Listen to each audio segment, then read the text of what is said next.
Wake up, the flowers are blooming, the sunshine is radiating on my skin. Let the day begin, yeah. I feel beautiful from inside out. Yeah.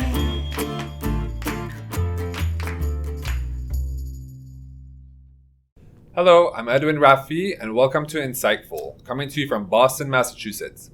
Our goal is to meet expert psychiatrists and pick their brain a bit on two fronts. One is their expert opinion on their specific subspecialty, and two is their journey to success. How did they become the experts that they are today? Today's topic is bipolar mania, and our guest today is the world-renowned expert on bipolar disorder, Dr. Mark Bauer. Dr. Bauer is a professor of psychiatry at Harvard Medical School and the associate director of the Center for Healthcare Organization and Implementation Research at the United States Department of VA. His life goal collaborative care model is listed on the U.S. SAMHSA National Registry of Evidence-Based Programs and Practices. He's won many regional and national awards. He's published numerous scientific articles, book chapters, and authored 6 books, as well as a poetry anthology called The Mind Apart. An expert in bipolar disorder, he's received the Gerald R. Claremont Senior Investigator Award from the Depression and Bipolar Support Alliance. I'm just going to stop right there and tell you that in summary, Dr. Bauer is such a big gun that our program in bipolar disorder and psychiatry, that our program should be sponsored by the NRA. Due to his love for education, Dr. Bauer has been crucial in making sure this program is produced, so I want to thank you for that. So move on to you. I talked a lot about you. Let's have you talk a little bit about yourself. Please tell us, introduce yourself, and let us know a little about yourself. Well, I grew up in Detroit and moved to the East Coast for medical school. Met my wife in Philadelphia, and we've stayed along the Eastern Seaboard, moving gradually further and further north until I came to Harvard South Shore program, the residency training program, in 2007, and have continued my teaching and research ever since. So are you a Red Wings fan or are you a Bruins fan? Oh, Red Wings. It's a touchy question. Okay, a Red Wings fan. I went to Michigan, so...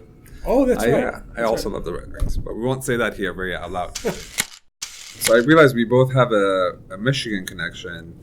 I didn't realize you were actually born in Detroit, but then I understand you also were at the University of Michigan for a little while? Yeah, and actually leaving the University of Michigan was one of the things that got me into medicine. Oh. And I mentioned working in the emergency room, but so I spent a year in Michigan right out of high school with about a third of my graduating class, and I really, really enjoyed it. It's a lovely place to be, great fun, great friends. Football games? Yeah, I love the football games, yeah. The big house, yeah? Yep. And it was a little bit insular. It was a wonderful college town, and I realized how insular it was when George McGovern got killed by Richard Nixon in the 72 election, and Ann Arbor was shocked that McGovern had lost, and I thought, this is a small town, I really need to get out. And so I went back to Detroit and worked in factories for a while. This is because Nixon had dominated every state except Massachusetts. Wow. Yeah. But I'd never really planned on going all the way through school straight, so I worked for a while in factories. Then we didn't have a lot of money, so when I went back to the University of Chicago to finish my undergraduate degree, I sort of put together a war chest with my factory earnings and went to school until the money ran out, and then I went back to work, and then I go back to school. Oh my God! And I went back to work. Yeah, so it took me about 6 years to get through undergraduate. Wow! So you really put yourself through college, working in that industrial setting of Detroit and Chicago. Right. The beautiful Midwestern world of. I have a soft side for the Midwest after having been in Michigan because it's such good people. I love the Midwest. And how did you decide on going into psychiatry? Well, there are really two reasons, Edwin. One is the brain has always been fascinating to me, and I figured it would be an inexhaustible source of interesting things to study and to work with. The other is much more personal. My family has been afflicted with a number of significant mental health conditions, and so these are really real to me in the way that someone, say, growing up with cancer in the family would have a really vivid understanding and experience of cancer. And in my family, we just happened to be stacked for mental health challenges. So they weren't something theoretical to me. They were something very real. So was this happening sort of during medical? Did you go into medical school knowing you were going to go into psychiatry, or? No, I did go in knowing I wanted to do research. And in fact, I started out in a pediatric internship. I was going to do pediatric nephrology, renal disease. Okay. But I couldn't get away from my interest in the brain. And after a year at the Children's Hospital of Philadelphia in internship, I switched over to the University of Pennsylvania Hospital's program in psychiatry, and things developed from there. So you specifically picked the really complicated organs because the kidneys are also not very easy to learn. Right, it's my second favorite organ. Yeah, there you go. Oh, really? The brain and the kidney? And then the kidney, okay, yes. Very nice. For me, it's the GI system, but okay. And then how did you go? So you start getting into psychiatry. You did your residency. Where did you do your residency? At University of Pennsylvania. Okay. And you'd think that child psychiatry would be a natural linkage of my interests, but I just fell in with some people that were doing adult mood disorders and got wonderful mentorship and really, unceasing intellectual challenges, and I found myself studying bipolar disorder. Okay. So you had some good mentors in mood disorder, and you liked it, and so you sort of followed that path. Yeah. And then your research was mainly, how did you get started on doing the big research that you did? Well, with bipolar disorder, there were kind of two paths. One was my very first rotation in residency. I came in as a second-year resident, and I was stationed at the Veterans Hospital in Philadelphia. And there was a man I was treating who was so depressed that he couldn't get out of bed and he could barely talk. And we decided to give him electroconvulsive therapy, ECT, or shock therapy. And he had his shock therapy and he went back to bed, and we all went home for the night and came back and gave him shock therapy the next day and went home, and he went back to bed.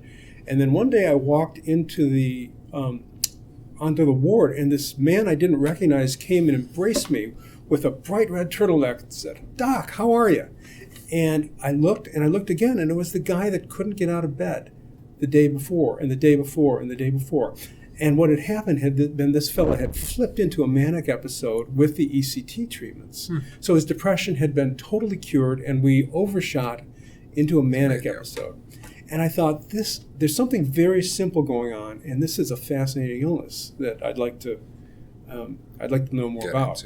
So I was really intently interested in that. And then I fell in with a mentoring relationship with a project on bipolar disorder, rapid cycling bipolar disorder, where these switches are quite common, actually, and that was the beginning of my interest in bipolar. Very fascinating. So these are my short experience as well. It's in a field where you don't always get that instant gratification. I think the extremely depressed and sometimes even the psychotic depression patients who make a small albeit transitional recovery after ECT are actually quite fascinating because you literally see them half an hour later and they have transitioned and it goes away and then comes back, and then after a while when it sticks, it's quite fascinating. So it makes sense for people who want to go into mood disorders, because I don't really know of a fellowship that's a mood disorder fellowship. Or if there is one, correct me. What's the ways after residency if you want to concentrate on studying, depression, bipolar disorder? What is the best way to go about doing that? Well, I think there are kind of two flavors or two tracks that people go on in their career, even within academics. One is a teaching and clinical leadership track, and the other is a research track. There isn't a really good sort of postgraduate certification in mood disorders clinical treatment. But you can accumulate a lot of experience depending on where you go and who you work with. You're looking, say, to work with people at tertiary care hospitals that have mood disorders programs. On the research side, you can certainly find good research mentors who focus on bipolar disorder. There are many around the country that are actually wonderful human beings as well as good bipolar researchers or mood disorders researchers, and to do a fellowship with them in a research-oriented way would be a really good entree into the field. Yeah. so think about it as a research career, or think about it as a teaching, sort of a teaching educational career, or a mix of both, but then find a mentor that would guide you through it, basically. Since we're talking about you right now, I just want to get into this poetry thing as well a little bit. I know you've been very active in having groups with residents that talk about humanities and psychiatry, and encourage after-hour sort of get-togethers to get more into the humanities. Let's talk about your book, A Mind Apart. Can you tell us a little bit about how you went about making this anthology and what it's about? Well, so sometime in mid-career, I sort of dusted off my poetry interests and my literary interests and began to read a lot more.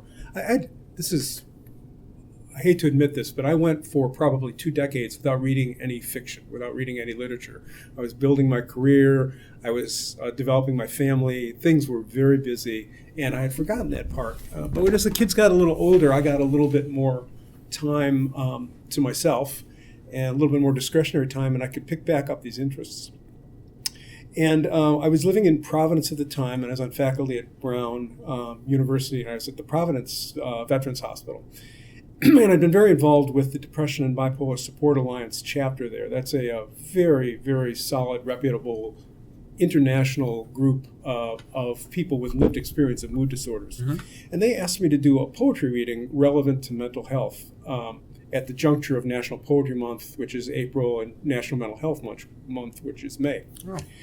And so I figured, this is sure, I can do this back of the envelope. I'll just go over to the Brown Library and get a Poetry and Madness anthology off the shelf, pick some things, and read it. There is Poetry and Madness anthology. Well, that was the problem. Yeah. There was no such thing, and I could not believe it because of all the work on creativity and madness, or creativity and mental health. And so I had to really scurry around and get deep into the stacks and find poetry from some of the usual suspects, Robert Lowell, Sylvia Plath, people like that. Did you study poetry? Self-taught. Self-taught? Pretty much. I'm going to remember the April and May junction now, especially. I didn't know that there's these 2 months of sort of awareness. April showers bring May flowers. So I'm going to remember that with the junctions of mental health and poetry. Because I always remember that because I think it's the beginning of spring. So now I have a new thing to tag along to it. So moving a little away from poetry, going back into bipolar disorder, not that the bipolar disorder is not a poetic piece on its own.